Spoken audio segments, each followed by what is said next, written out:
Hi hello friends, welcome back to my channel Agnisakshi ಭಾಗ 11. ಮೈಮರೆತು ನಿದ್ದೆ ಮಾಡುತ್ತಿರುವ ಗಾನವಿಯನ್ನು ನೋಡುತ್ತಾ ಮನಸ್ಸು ನಿಯಂತ್ರಣ ಕಳೆದುಕೊಳ್ಳುತ್ತಿದ್ದರೆ, ಬೇಡ ಆದಿ, ಅವಳ ಬಗ್ಗೆ ಪೂರ್ತಿಯಾಗಿ ತಿಳಿದುಕೊಳ್ಳದೆ ನೀನು ಹೀಗೆ ವೀಕ್ ಆಗಬಾರದು ಎಂದು ಅಂದುಕೊಳ್ಳುತ್ತಿದ್ದರೆ, ನಿದ್ದೆಯಲ್ಲಿ ಮೆಲ್ಲಗೆ ಸ್ವಲ್ಪ ಹಲ್ಲುಗಾಡಿದ್ದರಿಂದ ಗಾನವಿಯ ಕೊರಳಲ್ಲಿದ್ದ ಆದಿ ಕಟ್ಟಿದ ತಾಳಿ ಹೊರಗೆ ಬಂದು ಹಸಿರಾಗಿ ಹೊಳೆಯುತ್ತಿತ್ತು. ಅದು ಆದಿ ಕಣ್ಣಿಗೆ ಬೀಳುತ್ತಿದ್ದಂತೆ, ಅವಳು ನಿನ್ನ ಹೆಂಡತಿ, ನಿನಗೆ ಅವಳ ಮೇಲೆ ಎಲ್ಲ ಹಕ್ಕಿದೆ ಎಂದು ಮನಸ್ಸು ಒತ್ತಾಯ ಮಾಡುತ್ತಿದ್ದರೆ, ಮೆಲ್ಲಗೆ ಅವಳ ಹತ್ತಿರ ಹೋಗುತ್ತಾನೆ. ಸ್ವಲ್ಪ ಬಾಗಿ ಅವಳನ್ನು ಆಕರ್ಷಿಸುತ್ತಿದ್ದ ಸಣ್ಣ ಸೊಂಟದ ಮೇಲೆ ಮೆಲ್ಲಗೆ ಕೈ ಇಡುತ್ತಾನೆ. ಆದಿ ಗಾನವಿಯ ಸೊಂಟದ ಮೇಲೆ ಕೈ ಇಡುತ್ತಿದ್ದಂತೆ ಬಿಸಿಯಾಗಿ ತಗಲುತ್ತದೆ. ಇದೇನು ಇಷ್ಟು ಬಿಸಿಯಾಗಿದೆ ಎಂದು ಅನುಮಾನ ಬಂದು ಅವಳ ಹಣೆಯ ಮೇಲೆ ಕೈಯಿಟ್ಟು ಪರೀಕ್ಷಿಸಿದರೆ ಮೈ ಸುಡುತ್ತಿರುತ್ತದೆ. ಹೋ ಗಾಡ್, ತುಂಬ ಜ್ವರ ಇದೆ ಎಂದುಕೊಳ್ಳುತ್ತಾ ಥರ್ಮಾಮೀಟರ್ ತಂದು ಗಾನವಿ ಒಂದ್ಸಲ ಹೇಳು ಎಂದು ಎಬ್ಬಿಸುತ್ತಿದ್ದರೆ, ಅವಳಿಗೆ ಆದಿ ಧ್ವನಿ ಕೂಡ ಕೇಳಿಸುತ್ತಿರಲಿಲ್ಲ. ಆದ್ದರಿಂದ ತಾನೇ ಗಾನವಿಯನ್ನು ಮೆಲ್ಲಗೆ ತನ್ನ ಭುಜದ ಮೇಲೆ ಆಧಾರವಾಗಿ ಹಿಡಿದುಕೊಂಡು ಮೆಲ್ಲಗೆ ಎಬ್ಬಿಸಿ, ಗಾನವಿ ಒಂದ್ಸಲ ಹೇಳು ಎಂದು ಕೆನ್ನೆ ತಟ್ಟುತ್ತಾ ಕರೆಯುತ್ತಿದ್ದರೆ, ಆ ಎಂದು ಉಚ್ಚರಿಸುತ್ತಾ ಮೆಲ್ಲಗೆ ಕಣ್ಣು ತೆರೆಯುತ್ತಾಳೆ. ಆದರೆ ಏನು ಮಾತನಾಡಲು ಆಗುವುದಿಲ್ಲ. ಗಾನವಿ ಎದ್ದ ಕೂಡಲೇ ಅವಳಿಗೆ ಜ್ವರ ಚೆಕ್ ಮಾಡುತ್ತಾನೆ. ಅದು 103 ಡಿಗ್ರಿ ತೋರಿಸುತ್ತಿರುತ್ತದೆ. ಇಷ್ಟು ಜ್ವರ ಇಟ್ಟುಕೊಂಡು ಹಾಗೆ ಮಲಗಿದ್ದೀಯಾ? ಕನಿಷ್ಠ ಯಾರಿಗಾದರೂ ಹೇಳಬಾರದಾ? ಜ್ವರಕ್ಕೆ ಟ್ಯಾಬ್ಲೆಟ್ ಆದರೂ ಹಾಕಿಕೊಂಡಿದ್ದೀಯಾ ಎಂದು ಕೇಳುತ್ತಾನೆ ಗಾನವಿಯನ್ನು. ಆದರೆ ಅವಳು ಮಾತನಾಡುವುದಿಲ್ಲ. ಗಾನವಿ ಹೇಳು ಎಂದು ಮತ್ತೆ ಕರೆಯುವುದರೊಂದಿಗೆ ಆ ಎನ್ನುತ್ತಿದ್ದರೆ, ಜ್ವರಕ್ಕೆ ಟ್ಯಾಬ್ಲೆಟ್ ಹಾಕಿಕೊಂಡಿದ್ದೀಯಾ ಎಂದು ಕೇಳುತ್ತಿದ್ದರೆ, ಹಾಕಿಕೊಂಡಿಲ್ಲ ಎಂದು ಮುಳುಗುತ್ತಲೇ ಉತ್ತರ ಹೇಳಿ ಮತ್ತೆ ನಿದ್ದೆ ಮಾಡಲು ಪ್ರಯತ್ನಿಸುತ್ತಾಳೆ. ಏಯ್ ಮಲಗಬೇಡ ತಡಿ ಎನ್ನುತ್ತಾ, ಇಷ್ಟಕ್ಕೂ ಏನಾದರೂ ತಿಂದಿದ್ದೀಯಾ ಎಂದು ಕೇಳುತ್ತಾನೆ. ಉತ್ತರ ಕೂಡ ಹೇಳಲಾಗದೆ ಆದಿ ಮೇಲೆಯೇ ವಾಲುತ್ತಾಳೆ ಗಾನವಿ. ಅವಳನ್ನು ಹಾಗೆಯೇ ಅಲ್ಲೇ ಮಲಗಿಸಿ ತಕ್ಷಣ ಸೀತಮ್ಮನನ್ನು ಗಾಬರಿಯಿಂದ ಕರೆಯುವುದರೊಂದಿಗೆ ಚಿಕ್ಕ ಯಜಮಾನರ ಧ್ವನಿ ಏನೋ ಗಾಬರಿಯಾಗಿದೆ ಎಂದುಕೊಂಡು ಆಕೆ ಮೇಲೆ ಬಂದು, ಏನು ಚಿಕ್ಕ ಯಜಮಾನ್ರೆ ಕರೆದ್ರಾ ಎಂದು ಕೇಳುವಷ್ಟರಲ್ಲಿ, ಗಾನವಿಗೆ ಜ್ವರ ಇದೆ, ಏನಾದರೂ ಟ್ಯಾಬ್ಲೆಟ್ ಹಾಕಿಕೊಂಡಿದ್ದಾಳಾ, ಕನಿಷ್ಠ ಏನಾದರೂ ತಿಂದಿದ್ದಾಳಾ ಎಂದು ಕೇಳುತ್ತಾನೆ ಆದಿ. ಇಲ್ಲ, ಏನೂ ತಿಂದಿಲ್ಲ, ಆಗಲೇ ಗಾರ್ಡನ್ನಲ್ಲಿ ಕೂಡ ನೀರಸವಾಗಿ ಹಾಗೆ ಮಲಗಿದ್ದರು. ನನಗೆ ಆಗಲೇ ಅನುಮಾನ ಬಂತು. ಆದರೆ ನಾನು ಕೇಳಿದರೆ ಚೆನ್ನಾಗಿಯೇ ಇದ್ದೀನಿ ಎಂದು ಮಾಮೂಲಿಯಾಗೆ ಮಾತನಾಡುತ್ತಾ ನಿಮಗೋಸ್ಕರ ಅಡುಗೆ ಕೂಡ ಮಾಡಿದರು. ನಂತರ ಮೇಲೆ ಹೋಗಿ ಫ್ರೆಶ್ ಆಗಿ ಬರುತ್ತೇನೆ ಎಂದು ಹೇಳಿ ಮೇಲೆ ಬಂದರು. ಅಲ್ಲಿಂದ ಇಲ್ಲಿಯವರೆಗೂ ಮತ್ತೆ ಕೆಳಗೆ ಬರಲೇ ಇಲ್ಲ ಎಂದು ಸೀತಮ್ಮ ಹೇಳುತ್ತಿದ್ದಂತೆ, ಗಾನವಿ ಕನಿಷ್ಠ ಏನೂ ತಿಂದಿಲ್ಲ ಎಂದು ಅರ್ಥವಾಗಿ, ಸೀತಮ್ಮ ಇಡ್ಲಿ ಹಾಕಿಕೊಂಡು ಬನ್ನಿ ಗಾನವಿಗೋಸ್ಕರ ಎಂದು ಹೇಳುತ್ತಾನೆ. ಆಗಲೇ ಯಜಮಾನರೇ ಎಂದು ಓಡೋಡಿ ಸೀತಮ್ಮ ಕೆಳಗೆ ಹೋಗಿ ಬಿಸಿ ಬಿಸಿಯಾಗಿ 2 ಇಡ್ಲಿ ಪ್ಲೇಟ್ನಲ್ಲಿ ಹಾಕಿಕೊಂಡು ಖಾರದ ಪುಡಿ ಹಾಕಿ ತರುತ್ತಾಳೆ.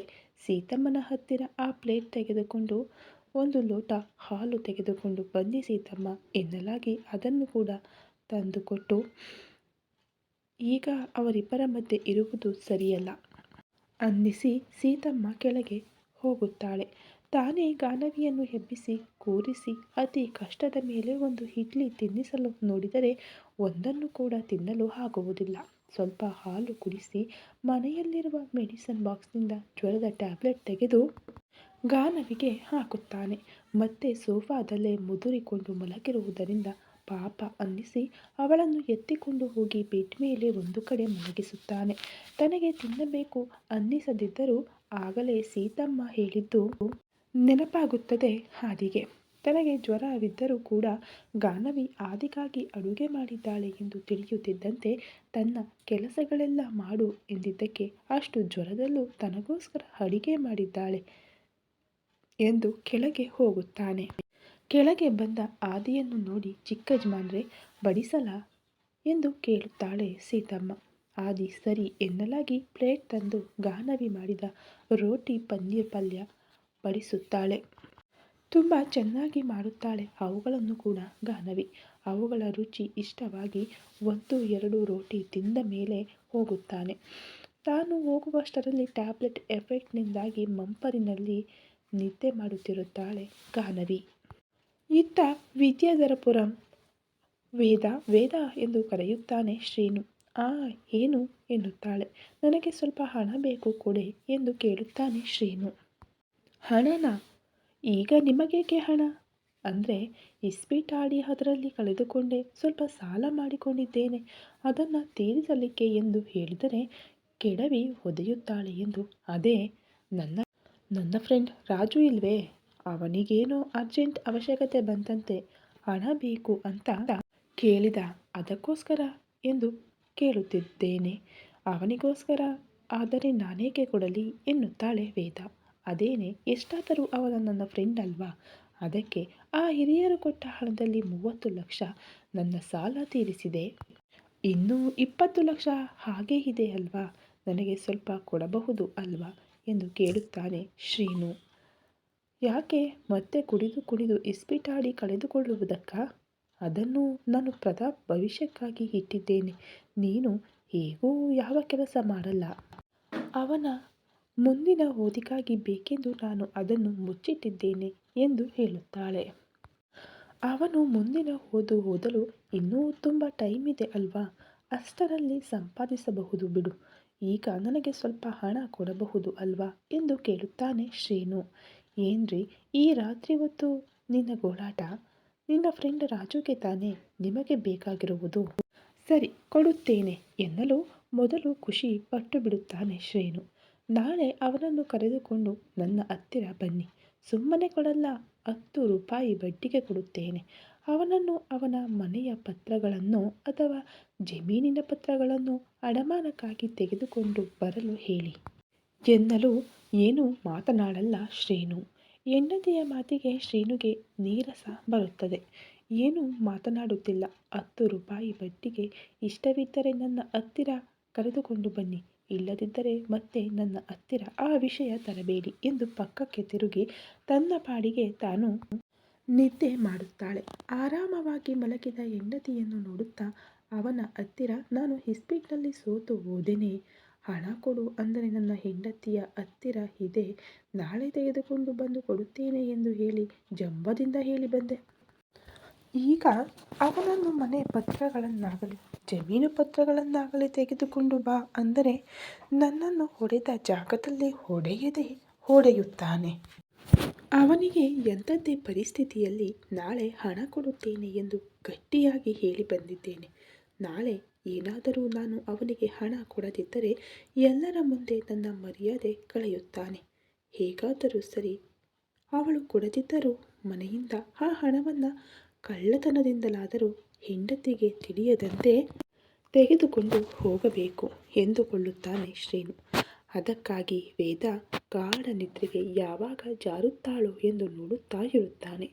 ರಾತ್ರಿ 3 ಗಂಟೆಗೆ ವೇದ ಗಾಢ ನಿದ್ರೆಯಲ್ಲಿ ಇರುವುದರಿಂದ ಮೆಲ್ಲಗೆ ಎದ್ದು ತನ್ನ ಹೆಂಡತಿ ದಿಂಬಿನ ಕೆಳಗೆ ಇಟ್ಟುಕೊಂಡಿದ್ದ ಬೀಗದ ಕೈ ಗೊಂಚಲು ತೆಗೆದುಕೊಳ್ಳಲು ದಿಂಬು ಎತ್ತೋಣ ಎಂದು ಕೈ ಹಾಕುತ್ತಾನೆ.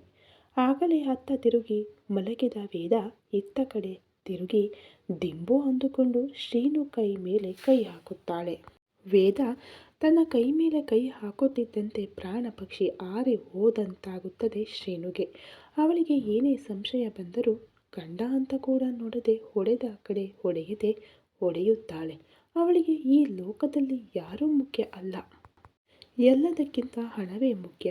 ಆದರೆ ಎತ್ತ ಮಗನಾಗಿದ್ದರಿಂದ ಪ್ರತಾಪ್ ಮೇಲೆ ಸ್ವಲ್ಪ ಪ್ರೀತಿ ತೋರಿಸುತ್ತಾಳೆ. ಗಾನವಿಯನ್ನಾದರೆ ದಿನ ಸುಟ್ಟುಕೊಂಡು ತಿನ್ನುತ್ತಿದ್ದಳು. ಅದಕ್ಕೆ ವೇದ ತನ್ನ ಕೈ ಮೇಲಿಂದ ಕೈ ಯಾವಾಗ ತೆಗೆಯುತ್ತಾಳೋ ಎಂದು ಎದುರು ನೋಡುತ್ತಾ ಒಂದು ಕಡೆ ತನ್ನ ಸಣ್ಣ ಕೈ ಮೇಲೆ ಹೆಂಡತಿಯ ದಪ್ಪ ಕೈ ಬಿದ್ದು ನೋವಾಗುತ್ತಿದ್ದರೂ ಸಹಿಸಿಕೊಂಡು ಹಾಗೆ ಕುಳಿತುಕೊಳ್ಳುತ್ತಾನೆ ಶ್ರೀನು. ಅರ್ಧ ಗಂಟೆಯ ನಂತರ ವೇದ ಆ ಕೈ ತೆಗೆದು ಮತ್ತೆ ಅತ್ತ ಕಡೆಗೆ ತಿರುಗಿದ್ದರಿಂದ ಒಂದೇ ಸಲ ಕೈ ತೆಗೆದು ಒದರುತ್ತಾ ನೋವಾಗುತ್ತಿರುವ ಕೈಯನ್ನು ಉಫ್ ಉಫ್ ಎಂದು ಊದಿಕೊಳ್ಳುತ್ತಾ ಮೆಲ್ಲಗೆ ಮತ್ತೆ ಡಿಮ್ ಎತ್ತಿ ಅದರ ಕೆಳಗಿದ್ದ ಬೀಗದ ಕೈ ಗೊಂಚಲನ್ನು ತೆಗೆದುಕೊಳ್ಳುತ್ತಾನೆ.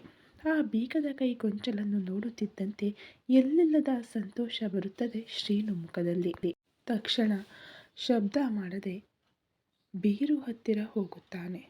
ಸೌಂಡ್ ಬರದಂತೆ ಬೀಗದ ಕೈಯಿಂದ ಬೀರು ಓಪನ್ ಮಾಡಿ ಅದರಲ್ಲಿ ಇರುವ ಹಣವನ್ನು ನೋಡುತ್ತಿದ್ದಂತೆ ಎಷ್ಟು ಹಣ ಇದೆ, ಆದರೆ 1 ರೂಪಾಯಿ ಖರ್ಚಿಗೆ ಕೊಡು ಅಂದರೂ ಕೊಡಲ್ಲ, ಜಿಪುಣ ಮುಖದವಳು ಎಂದು ಹೆಂಡತಿಯನ್ನು ಬೈದುಕೊಳ್ಳುತ್ತಾ ತಾನು ಇಸ್ಪೀಟ್ನಲ್ಲಿ ಸೋತಿದ್ದಕ್ಕೆ ರಾಜುಗೆ ಕೊಡಬೇಕಾದ 1 ಲಕ್ಷ ರೂಪಾಯಿಗಳು, ಅದರ ಜೊತೆಗೆ ಸೇಫ್ಟಿಗಾಗಿ ಇನ್ನೂ ಕೆಲವು ದಿನ ಇಸ್ಪೀಟ್ ಆಡಲು ಇನ್ನೊಂದು 2 ಲಕ್ಷ ಹೆಚ್ಚುವರಿಯಾಗಿ ಒಟ್ಟು 3 ಲಕ್ಷ ತೆಗೆದುಕೊಂಡು ಮತ್ತೆ ಜಾಗ್ರತೆಯಾಗಿ ಬೀರು ಬೀಗ ಹಾಕಿ ಆ ಬೀಗದ ಕೈ ಗೊಂಚಲು ತಂದು ಮತ್ತೆ ದಿಂಬಿನ ಕೆಳಗೆ ಇಟ್ಟು ಬಿಡುತ್ತಾನೆ.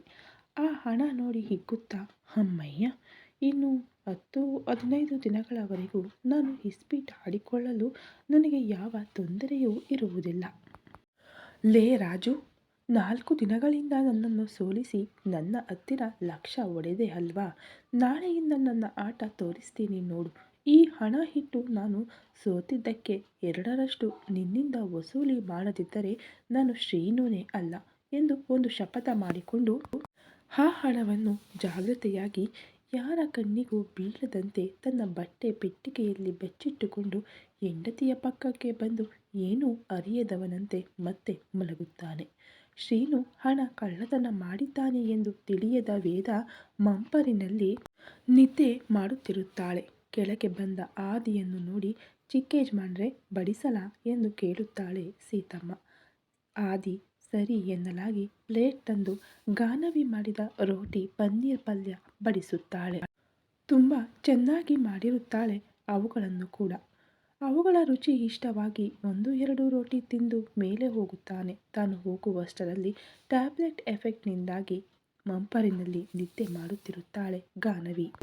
ಆದಿ ಕೆಳಗೆ ಹೋದ ತಕ್ಷಣ ಗಾನವಿ ಕೈಕಾಲು 2 ಮುದುರಿಕೊಂಡು ನಡುಗುತ್ತಾ, ಪ್ಲೀಸ್ ಚಿಕ್ಕಮ್ಮ, ನನ್ನನ್ನು ಹೊಡೆಯಬೇಡಿ ಪ್ಲೀಸ್ ಎಂದು ಪೇಚಾಟ ಮಾಡುತ್ತಾ, ಇನ್ನೊಂದು ಸಲ ಯಾರು ಏನು ಕೊಟ್ಟರೂ ತೆಗೆದುಕೊಳ್ಳಲ್ಲ ಚಿಕ್ಕಮ್ಮ, ಬೇಡ ಅಂತ ಹೇಳ್ತೀನಿ. ಒಂದು ವೇಳೆ ಬಲವಂತವಾಗಿ ಕೊಟ್ಟರೆ ಮನೆಗೆ ತಂದು ನಿನಗೆ ಕೊಡ್ತೀನಿ ಚಿಕ್ಕಮ್ಮ. ನಾನು ಬೇಡ ಅಂತಿದ್ದೆ. ಪಕ್ಕದ ಮನೆ ದೊಡ್ಡಮ್ಮ ಒಂದೇ ಒಂದು ಸ್ವೀಟ್ ಗಾನವಿ ತಿನ್ನು ಎಂದು ನಾನು ಎಷ್ಟು ಬೇಡ ಅಂದರೂ ಹತ್ತಿರವಿದ್ದು ತಿನ್ನಿಸಿದ್ರು. ಇದರಲ್ಲಿ ನನ್ನ ತಪ್ಪೇನೂ ಇಲ್ಲ. ಇನ್ನೊಂದು ಸಲ ಯಾರು ಏನು ಕೊಟ್ಟರೂ ತೆಗೆದುಕೊಳ್ಳಲ್ಲ, ತಿನ್ನಲ್ಲ. ಮನೆಗೆ ಬಂದು ಮೊಸರನ್ನವನ್ನೇ ತಿನ್ನುತ್ತೇನೆ. ಮನೆಯ ಕೆಲಸವನ್ನೆಲ್ಲ ನಾನೇ ಮಾಡುತ್ತೇನೆ ಚಿಕ್ಕಮ್ಮ. ನನಗೆ ಜ್ವರ ಇದ್ದರೂ ನಾನೇ ಮಾಡುತ್ತೇನೆ ಅಂತಿರುವಾಗ ಅವಳ ಚಿಕ್ಕಮ್ಮ ಜ್ವರದ ನೆಪ ಹೇಳಿ ಅಡುಗೆ ಮಾಡದೆ ತಪ್ಪಿಸಿಕೊಳ್ತೀಯಾ ಎಂದು ಹೊಡೆಯುತ್ತಿದ್ದರೆ ಕೈಗಳನ್ನು ಅಡ್ಡ ಇಟ್ಟುಕೊಳ್ಳುತ್ತಾ, ಇನ್ನೊಂದು ಸಲ ಕೆಲಸ ಮಾಡದೆ ತಪ್ಪಿಸಿಕೊಳ್ಳಲು ನೋಡಲ್ಲ ಚಿಕ್ಕಮ್ಮ. ನಾಳೆ ಬೆಳಿಗ್ಗೆ ಅಡುಗೆ ಕೂಡ ನಾನೇ ಮಾಡುತ್ತೇನೆ. ಆಗಲೇ ಅಡುಗೆ ಮಾಡಲು ಅಡುಗೆ ಮನೆಗೆ ಹೋದರೆ ಜ್ವರ ಹೆಚ್ಚಾಗಿದ್ದರಿಂದ ತಲೆ ಸುತ್ತಿತ್ತು. ಅದಕ್ಕೆ ಸ್ವಲ್ಪ ಹೊತ್ತು ಮಲಗಿ ಮಾಡೋಣ ಅಂದುಕೊಂಡೆ ಅಷ್ಟೇ ಚಿಕ್ಕಮ್ಮ. ಆದರೆ ನನಗೆ ಸುಸ್ತಾಗಿದ್ದರಿಂದ ಎಚ್ಚರವಾಗಲಿಲ್ಲ, ಅದಕ್ಕೆ ಮಾಡಲಾಗಲಿಲ್ಲ. ಆದರೂ ತನ್ನ ಚಿಕ್ಕಮ್ಮ ಹೊಡೆಯುತ್ತಿದ್ದರೆ ಕೈಗಳು ಮೈಯೆಲ್ಲ ಅಡ್ಡ ಇಟ್ಟುಕೊಳ್ಳುತ್ತಾ ಅಳುತ್ತಾ, ಪ್ಲೀಸ್ ಚಿಕ್ಕಮ್ಮ, ಹೊಡೆಯಬೇಡಿ, ಇನ್ಯಾವತ್ತೂ ಅಡುಗೆ ಮಾಡದೆ ಮಲಗಲ್ಲ. ನನಗೆ ಚೆನ್ನಾಗಿದ್ದರೂ ಚೆನ್ನಾಗಿಲ್ಲದಿದ್ದರೂ ಮನೆ ಕೆಲಸವನ್ನೆಲ್ಲ ಮಾಡೇ ಮಲಗುತ್ತೇನೆ ಎಂದು ಅಳುತ್ತಾ ಭಯಪಡುತ್ತಾ ಮೈಯೆಲ್ಲ ನಡುಗುತ್ತಾ ಮುದುರಿಕೊಂಡು ಮಲಗುತ್ತಾಳೆ. ಅವಳ ಚಿಕ್ಕಮ್ಮ ಅವರ ಮನೆಯಲ್ಲಿ ಇದ್ದಾಗ ತನಗೆ ಜ್ವರ ಬಂದಾಗ ಒಂದು ಸಲ ಕೆಲಸ ಮಾಡದಿದ್ದಕ್ಕೆ ಹೀಗೆಯೇ ಹೊಡೆದು ಹಿಂಸಿಸಿದ್ದಳು ಅವಳ ಚಿಕ್ಕಮ್ಮ. ತನ್ನ ಚಿಕ್ಕಮ್ಮ ಹೊಡೆಯುತ್ತಿದ್ದರೆ ಮಧ್ಯದಲ್ಲಿ ಪ್ರತಾಪ್ ತನಗೆ ಅಡ್ಡವಾಗಿ ಬಂದರೆ ಅವನನ್ನು ಕೂಡ ಆಚೆಗೆ ಎಳೆದು ಮತ್ತೆ ಗಾನವಿಯನ್ನೇ ಹೊಡೆಯುತ್ತಿದ್ದಳು. ಜ್ವರದಲ್ಲಿ ಇರುವುದರಿಂದ ನಿದ್ದೆಯಲ್ಲಿ ಪದೇ ಪದೇ ಅದೇ ನೆನಪಿಗೆ ಬಂದು ಕನವರಿಸುತ್ತಿರುತ್ತಾಳೆ ಗಾನವಿ. ಕೆಳಗೆ ಟಿಫನ್ ಮಾಡೋಣ ಎಂದು ಹೋದ ಹಾದಿ ಮೇಲಕ್ಕೆ ಬರುವ ಟೈಮಿಗೆ ದೀಪಕ್ನಿಂದ ವರ್ಕ್ ವಿಷಯವಾಗಿ ಫೋನ್ ಬಂದರೆ ಗಾನವಿ ನಿದ್ದೆ ಮಾಡುತ್ತಿದ್ದಾಳೆ ಅಂದುಕೊಂಡು ಕೆಳಗೆ ಸೋಫಾದಲ್ಲಿ ಕುಳಿತು ಪ್ರಾಜೆಕ್ಟ್ ವರ್ಕ್ ವಿಷಯ ಮಾತನಾಡುತ್ತಾ ಅರ್ಧ ಗಂಟೆ ಕಾಲ ಹಾಗೆಯೇ ಕುಳಿತುಕೊಳ್ಳುತ್ತಾನೆ. ಯಾವಾಗಲೂ ಕಾಲ್ ಕಟ್ಟಾದ ನಂತರ ಮೇಲೆ ಹೋದ ಆದಿಗೆ ದೂರದಿಂದ ಪ್ರಶಾಂತವಾಗಿ ಮಲಗಿದಂತೆ ಅನ್ನಿಸುತ್ತದೆ ಗಾನವಿ.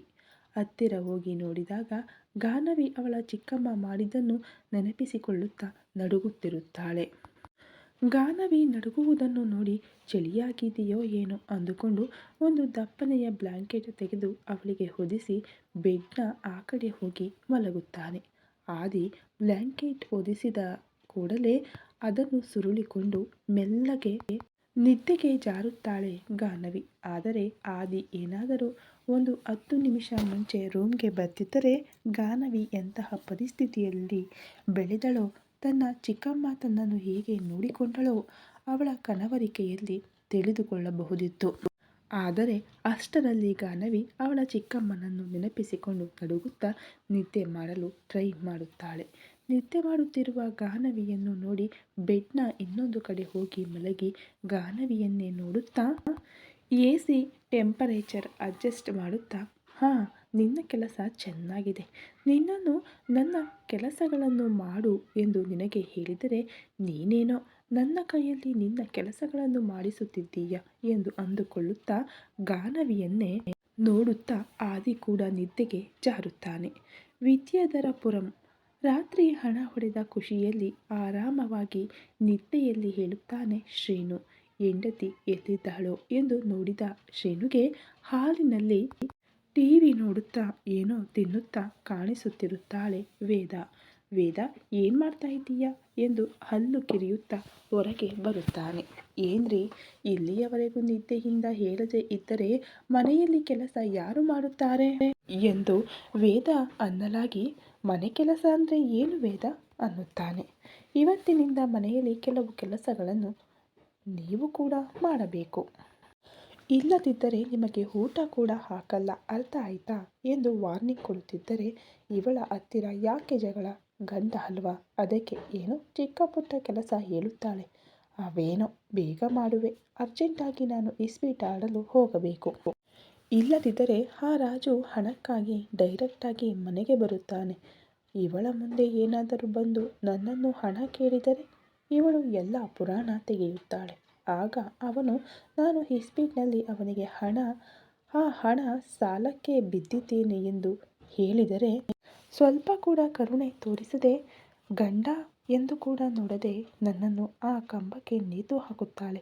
ಯಾಕೆ ಜಗಳ ಎಂದು ಅಂದುಕೊಂಡು, ಸರಿ ಬಿಡು, ಏನು ಮಾಡಬೇಕೋ ಹೇಳು ಎಂದು ವೇದಾಳೊಂದಿಗೆ ಶ್ರೀನು ಅನ್ನುತ್ತಾನೆ. ಆ ಸಿಂಕ್ನಲ್ಲಿ ನಿನ್ನೆಯ ಪಾತ್ರೆಗಳೆಲ್ಲ ಇವೆ, ಹೋಗಿ ತೊಳೆದು ಮನೆಯ ಹಿಂದಿನ ಹಿತ್ತಲಿನಲ್ಲಿ ಬಟ್ಟೆಗಳಿವೆ, ಅವುಗಳನ್ನು ಕೂಡ ಒಗೆದು ಹಾಕು, ಆಮೇಲೆಯೇ ನಿಮಗೆ ಟಿಫನ್ ಹಾಕುತ್ತೇನೆ ಎನ್ನುತ್ತಿದ್ದರೆ, ಏನೇ ಪಾತ್ರೆ ತೊಳೆದು ಬಟ್ಟೆ ಒಗೆಯಬೇಕಾ ಎಂದು ಆಶ್ಚರ್ಯಪಡುತ್ತಾ, ನಾನು ನಿನ್ನ ಗಂಡನೇ, ಇವನ್ನೆಲ್ಲ ನನ್ನ ಹತ್ತಿರ ಮಾಡಿಸಿದರೆ ನಿನಗೆ ಪಾಪ ಸುತ್ತಿಕೊಳ್ಳುತ್ತದೆ. ಆ ಪಾಪ ನಿನಗ್ಯಾಕೆ ವೇದ? ನೀನು ಟಿಫನ್ ಹಾಕಿದರೆ ನಾನು ಹೊರಗೆ ಹೋಗಿ ಯಾವುದಾದರೂ ಒಂದು ಕೆಲಸ ಮಾಡಿ ಹಣ ಸಂಪಾದಿಸಿಕೊಂಡು ಬರುತ್ತೇನೆ ಎಂದು ಹೇಳುತ್ತಿದ್ದರೆ ಶ್ರೀನುನನ್ನು ಅನುಮಾನವಾಗಿ ನೋಡುತ್ತಾ, ನಿನಗೆ ಇಷ್ಟು ಒಳ್ಳೆ ಬುದ್ಧಿ ಯಾವಾಗ ಬಂತು? ನೀನು ಹಣ ಸಂಪಾದಿಸುವುದು ಅಂದರೆ ಆ ಇಸ್ಪೀಟ್ ಆಡುವುದೇ ಅಲ್ವಾ? ಈಗ ಅಲ್ಲಿಗೆ ಏನಾದರೂ ಹೋಗುತ್ತಿದ್ದೀಯಾ ಎಂದು ಹೇಳುತ್ತಾ, ನೀವು ಎಲ್ಲಿಗಾದರೂ ಹೋಗು, ಆದರೆ ಮನೆ ಕೆಲಸ ಮಾಡಿ ಹೋಗಬೇಕು ಎಂದು ಹೇಳುತ್ತಿದ್ದರೆ, ಎಷ್ಟು ಹೇಳಿದರೂ ಮತ್ತೆ ಅದೇ ಮಾತು, ಮನೆ ಕೆಲಸಗಳೆಲ್ಲ ನನ್ನ ಕೈಯಲ್ಲಿ ಮಾಡಿಸ್ತೀಯಾ ಎಂದು ದಯಾನೀಯವಾಗಿ ಅವಳ ಕಡೆ ನೋಡುತ್ತಾ ಹೇಳುತ್ತಿದ್ದರೆ, ಕೆಲಸ ಇಲ್ಲದೆ ಮನೆಯಲ್ಲಿ ಖಾಲಿಯಾಗಿಯೇ ಇರುತ್ತೀಯ ಅಲ್ವಾ? ಈ ಕೆಲಸ ಮಾಡಿದರೆ ತಪ್ಪೇನಿದೆ ಎನ್ನುತ್ತಾ ಪ್ಲೇಟ್ನಲ್ಲಿ ಇರುವ ಡ್ರೈ ಫ್ರೂಟ್ಸ್ ಜಗಿಯುತ್ತಿರುತ್ತಾಳೆ. ಈ ಕೆಲಸಗಳೆಲ್ಲ ನಾವು ಮಾಡುವುದು ಯಾಕೆ ವೇದ? ಮನೆಯಲ್ಲಿ ಹಣ ಇದೆ ಅಲ್ವಾ, ಚೆನ್ನಾಗಿ ಕೆಲಸದವಳನ್ನು ಇಟ್ಟುಕೊಳ್ಳಬಹುದು ಅಲ್ವಾ ಎಂದು ಕೇಳುತ್ತಾ ಇದ್ದರೆ, ಕೆಲಸ ಇಲ್ಲದ ನೀನು ಮನೆಯಲ್ಲಿ ಇರುವಾಗ ಮತ್ತೆ ಕೆಲಸದವಳಿಗೆ ಯಾಕೆ ಸಂಬಳ ದಂಡ ಎಂದು ಹೇಳುತ್ತಾ, ಹೋಗಿ ಬೇಗ ಕೆಲಸಗಳನ್ನೆಲ್ಲ ಮಾಡು ಎಂದು ಕದರುತ್ತಾ ಇದ್ದರೆ, ಇನ್ನೂ ತಪ್ಪದೆ ಆ ಕೆಲಸಗಳನ್ನು ಮಾಡಲು ಹೋಗುತ್ತಾನೆ. ಸ್ವಲ್ಪ ಹೊತ್ತಿಗೆ ಆ ಕೆಲಸಗಳೆಲ್ಲ ಮಾಡುತ್ತಿರುವ ಶ್ರೀನುಗೆ ಸುಸ್ತು ಬರುತ್ತದೆ. ಹಿತ್ತಲಿನಲ್ಲಿ ಬಟ್ಟೆ ಒಗೆಯುತ್ತಿರುವ ಶ್ರೀನು ಹತ್ತಿರ ಸ್ಕೂಲಿಗೆ ಹೋಗಲು ರೆಡಿಯಾದ ಪ್ರತಾಪ್ ಬರುತ್ತಾನೆ. ಸುಸ್ತಾಗಿರುವುದರಿಂದ ಬಟ್ಟೆ ಒಗೆಯುವುದನ್ನು ನಿಲ್ಲಿಸಿ ಒಂದು ಕಡೆ ಮರದ ಕೆಳಗೆ ಕಟ್ಟೆಯ ಮೇಲೆ ಕುಳಿತಿದ್ದ ಶ್ರೀನುನನ್ನು ನೋಡಿ, ಏನಪ್ಪ ಆಗಲೇ ಸುಸ್ತು ಬರ್ತಿದ್ದೀಯಾ ಅನ್ನಲಾಗಿ ಎದುರಿಗೆ ನೋಡಿದ ಶ್ರೀನುಗೆ ಪ್ರತಾಪ್ ಕಾಣುತ್ತಾನೆ. ಹೌದು ಕಣೋ, ನಿಮ್ಮ ಅಮ್ಮನೇನೋ ಈ ಕೆಲಸ ಮಾಡದಿದ್ದರೆ ನನಗೆ ಊಟ ಕೂಡ ಹಾಕದೆ ನನ್ನನ್ನು ಸಾಯಿಸುವ ಹಾಗಿದೆ ಕಣೋ ಅನ್ನಲಾಗಿ ಈಗ ತಿಳಿಯುತ್ತಿದೆಯಾ ಗಾನವಿ ಅಕ್ಕನ ಬೆಲೆ. ಅವಳು ಈ ಮನೆ ಕೆಲಸ ಎಲ್ಲ ಒಬ್ಬಳೇ ಮಾಡುತ್ತಿದ್ದಳು. ಜ್ವರ ಬಂದರೂ ಮೈಯಲ್ಲಿ ಹುಷಾರಿಲ್ಲದಿದ್ದರೂ ಸ್ವಲ್ಪ ಕೂಡ ಅವಳನ್ನು ರೆಸ್ಟ್ ತೆಗೆದುಕೊಳ್ಳಲು ಬಿಡುತ್ತಿರಲಿಲ್ಲ ನೀವಿಬ್ಬರು. ಈಗ ಆ ನೋವು ಏನು ಅಂತ ನಿನಗೆ ತಿಳಿಯುತ್ತಿದೆಯಾ, ಅನುಭವಿಸು ಎಂದು ತಂದೆಯನ್ನು ನೋಡಿ ಸ್ವಲ್ಪ ಕೂಡ ಕರುಣೆ ತೋರಿಸದೆ, ಇನ್ನು ಇದು ನಿನ್ನ ಕರ್ಮ ಫಲ ಎಂದು ಅವನಿಗೆ ತಿಳಿದ ರೀತಿಯಲ್ಲಿ ಜ್ಞಾನ ಬೋಧೆ ಮಾಡಿ, ಒಳಗೆ ಹೋಗಿ ನೀನು ಮಾಡಿದ ಟಿಫನ್ ನಾನು ತಿನ್ನಲಾರೆ, ಆದರೆ ನನಗೆ ಹಣ ಕೊಡು, ಅಲ್ಲಿ ಕಾಕಾ ಹೋಟೆಲ್ನಲ್ಲಿ ಟಿಫನ್ ಮಾಡಿ ಸ್ಕೂಲ್ಗೆ ಹೋಗ್ತೀನಿ ಎಂದು ಸಲಿಗೆಯಿಂದ ಅವರ ಅಮ್ಮನ ಹತ್ತಿರ ಹಣ ತೆಗೆದುಕೊಂಡು ಅವನ ಬ್ಯಾಗ್ ತೆಗೆದುಕೊಂಡು ಸ್ಕೂಲ್ಗೆ ಹೋಗಿಬಿಡುತ್ತಾನೆ. ಹೋಗುತ್ತಿರುವ ಮಗನನ್ನೇ ನೋಡುತ್ತಾ, ಈ ಗಾನವಿ ನನ್ನ ಮಗನನ್ನು ಪೂರ್ತಿಯಾಗಿ ನನ್ನಿಂದ ದೂರ ಮಾಡಿಬಿಟ್ಟಳು. ಯಾವಾಗ ನೋಡಿದರೂ ಅಕ್ಕ ಅಕ್ಕ ಅನ್ನುತ್ತಾ ಅವಳ ಭಜನೆ ಮಾಡುತ್ತಿರುತ್ತಾನೆ ಎಂದು ಅಂದುಕೊಳ್ಳುತ್ತಾ ಶ್ರೀನು ಕೆಲಸ ಎಷ್ಟುವರೆಗೂ ಬಂತೋ ನೋಡಲು ಹೋಗುತ್ತಾಳೆ. ಬಟ್ಟೆ ಒಗೆಯುವುದು ಬಿಟ್ಟು ಕಟ್ಟೆ ಮೇಲೆ ಕುಳಿತು ಮಗ ಹೇಳಿದರ ಬಗ್ಗೆ ಯೋಚಿಸುತ್ತಿರುವ ಶ್ರೀನುನನ್ನು ನೋಡಿ, ಏನ್ರಿ ಕೆಲಸ ಮಾಡು ಅಂದರೆ ಮಾಡದೆ ಹಾಗೆ ಸೋಮಾರಿಯ ತರಹ ಕುಳಿತಿದ್ದೀಯಾ, ಇಷ್ಟಕ್ಕೂ ಟಿಫನ್ ಬೇಕಾ ಬೇಡವಾ ಎನ್ನುವಷ್ಟರಲ್ಲಿ ಈ ಕೆಲಸಗಳೆಲ್ಲ ನನಗೆ ಅಭ್ಯಾಸ ಇಲ್ಲವೇದ, ನನಗೆ ಆಗಲೇ ಸುಸ್ತು ಬರುತ್ತಿದೆ, ನನ್ನ ಮೇಲೆ ಸ್ವಲ್ಪ ಕರುಣೆ ತೋರಿಸೇ, ಮೊದಲು ಟಿಫನ್ ಹಾಕು, ಆಮೇಲೆ ಇವುಗಳ ವಿಷಯ ನೋಡೋಣ ಅನ್ನಲಾಗಿ ಆಗಲೇ ತಾನು ಮಾಡಿದ ಟಿಫನ್ ಮಗ ತಿನ್ನದೆ ತನ್ನ ಹತ್ತಿರ ಹಣ ತೆಗೆದುಕೊಂಡು ಹೋಗಿದ್ದು ನೆನಪಾಗಿ ಈಗ ಇವನು ಕೂಡ ಅದನ್ನು ತಿನ್ನದಿದ್ದರೆ ಅನಾವಶ್ಯಕವಾಗಿ ಅದನ್ನು ಚೆಲ್ಲಬೇಕಲ್ಲ ಎಂದು ಅಂದುಕೊಳ್ಳುತ್ತಾ, ಸರಿ ಬಾ ಮೊದಲು ಟಿಫನ್ ತಿಂದು ಆಮೇಲೆ ಯಾವ ನೆಪ ಹೇಳದೆ ಈ ಕೆಲಸಗಳನ್ನೆಲ್ಲ ಮಾಡಬೇಕು ಎಂದು ಅನ್ನಲಾಗಿ ಹೆಂಡತಿ ಟಿಫನ್ ತಿನ್ನು ಎಂದಿದ್ದಕ್ಕೆ ಒಂದೇ ಸಲ ಮುಖ ಹರಳುತ್ತದೆ ಶ್ರೀನುಗೆ. ತಕ್ಷಣ ಕೈ ತೊಳೆದುಕೊಂಡು ಒಳಗೆ ನಡಿ, ಮೊದಲು ಟಿಫನ್ ತಿನ್ನೋಣ ಎಂದು ಹೇಳಿ ಒಳಗೆ ಬರುತ್ತಾನೆ ವೇದಾಳೊಂದಿಗೆ. ಬೆಳಿಗ್ಗೆಯಿಂದ ಟಿಫನ್ ಆಗಲಿ ಕನಿಷ್ಠ ಕಾಫಿ ಆಗಲಿ ಹೊಟ್ಟೆಗೆ ಬೀಳದೆ ಒಂದು ಕಡೆ ಹೊಟ್ಟೆಯಲ್ಲಿ ಇಲಿಗಳು ಓಡಾಡುತ್ತಿದ್ದರೆ ಆತುರದಿಂದ ಟಿಫನ್ ತಿನ್ನಲು ಡೈನಿಂಗ್ ಟೇಬಲ್ ಹತ್ತಿರ ಕುಳಿತುಕೊಳ್ಳುತ್ತಾನೆ.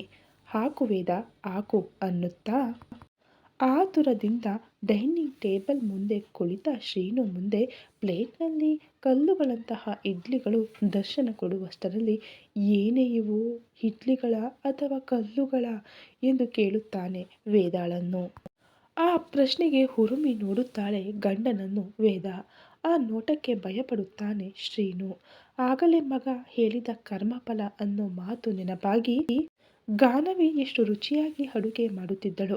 ಮನೆ ಕೆಲಸ ಮಾಡಿದರೂ ಕೂಡ ಅವಳು ಮಾಡಿದ್ದನ್ನು ಇವರು ಮಾತ್ರ ತಿಂದು ಗಾನವಿಗೆ ಮೊಸರನ್ನದ ತುತ್ತು ಹಾಕುತ್ತಿದ್ದುದು ನೆನಪಾಗುತ್ತದೆ ಶ್ರೀನುಗೆ.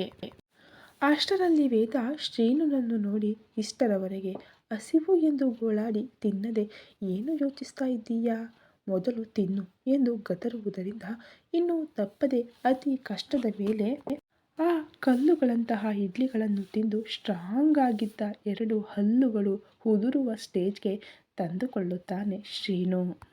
ಈ ಕತೆ ಇನ್ನು ಮುಂದುವರಿಯುವುದು ಫ್ರೆಂಡ್ಸ್. ದಯವಿಟ್ಟು ಸ್ಟೋರಿ ಇಷ್ಟ ಆಗ್ತಾ ಇದ್ದರೆ ಲೈಕ್ ಮಾಡಿ, ಶೇರ್ ಮಾಡಿ, ಕಮೆಂಟ್ ಮಾಡಿ, ಹಾಗೆ ಸಬ್ಸ್ಕ್ರೈಬ್ ಮಾಡಿಕೊಂಡು ವಿಡಿಯೋ ನೋಡಿ. Thank you so much.